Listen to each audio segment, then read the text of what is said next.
Makalo, bonjour.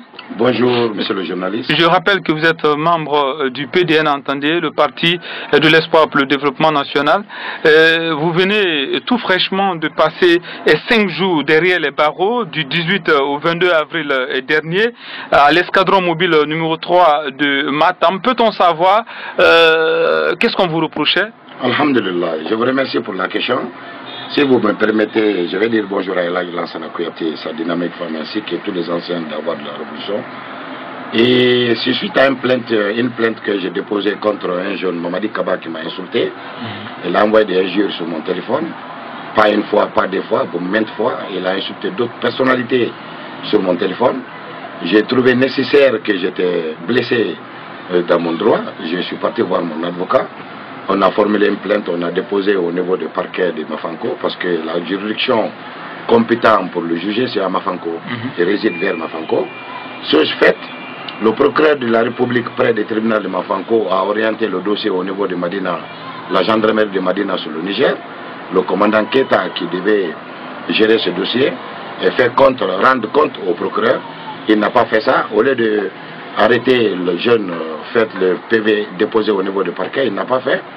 Le lundi 18, il m'a appelé de venir. Je suis parti informer le procureur de la situation.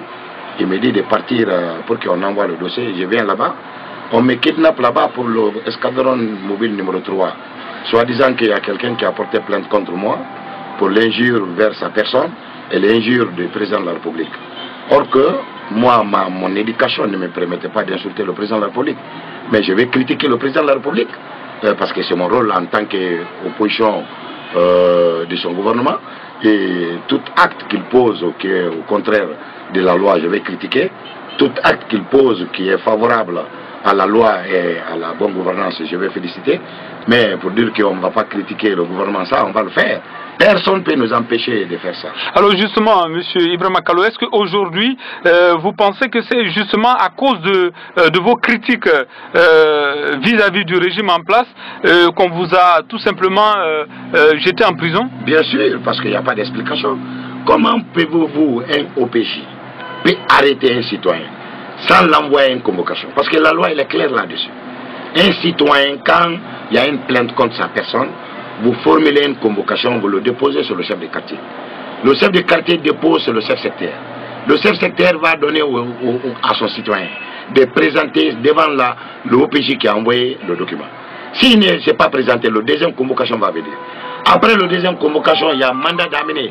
Cet mandat d'amener doit être par le procureur de la République ou un juge. Chose qui n'a pas été faite. On ne m'a jamais montré une plainte. On ne m'a jamais montré une convocation.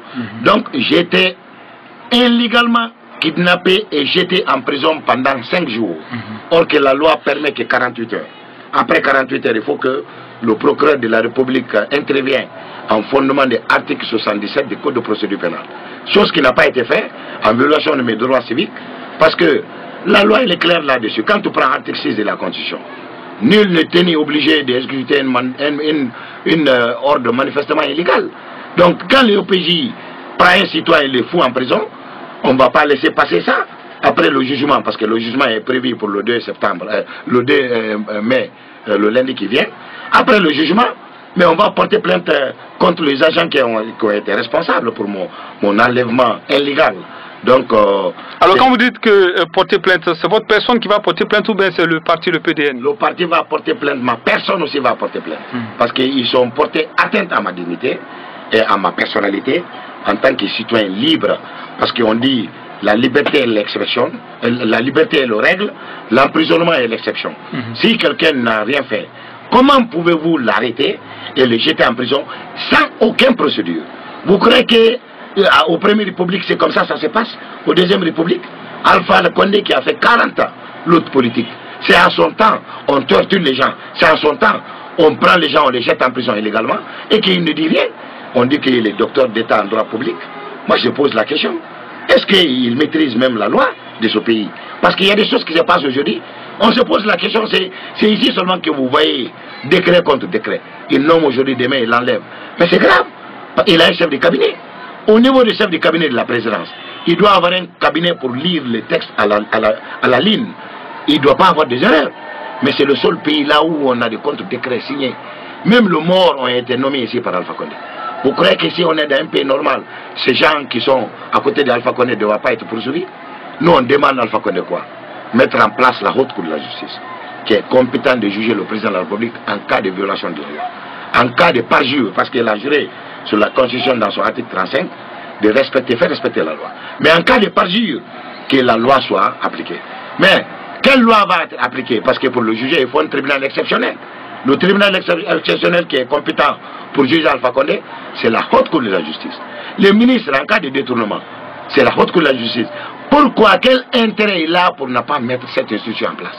Même la cour des comptes, Alpha Condé n'a pas mis en place d'abord. Il est en train de progressivement mettre en place, parce que la cour des comptes c'est 30 membres. Jusqu'à présent, les 30 membres n'ont pas complet. Les 10 auditeurs, on vient de faire un appel d'offres, un concours pour eux, pour le recrutement. Ça, cela veut dire la Cour des comptes, c'est la forme, et n'est pas en place.